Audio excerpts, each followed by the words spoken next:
there aren't really all that many books on the image of God that are accessible, that are well grounded, that are biblical theological. There are a few like Hokuma's classic work, and there are some few, but typically image of God studies are really good in the systematics, or they're very much into like the ancient Near East or very narrow approaches.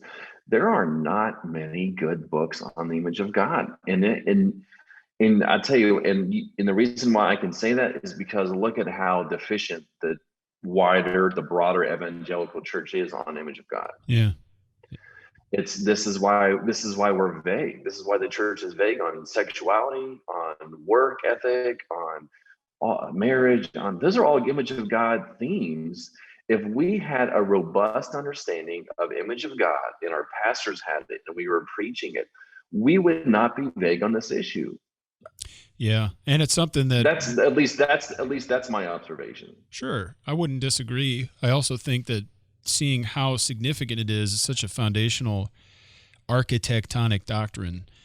And there are vast differences in understanding of the image, but even among Reformed to Lutheran and the Catholic, Eastern Orthodox, it is such a foundational doctrine that has such great implications on the rest of the system of doctrine. We need to know and understand this at a deep biblical exegetical level and biblical theological level, which carrying that theme through a tracing of biblical theology, I think, is a very worthy endeavor on that point. And that's really what seems to be your main concern with the volume, is examining the nature of the people of God from Genesis to Revelation, but doing it through the lens of being made in the image of God.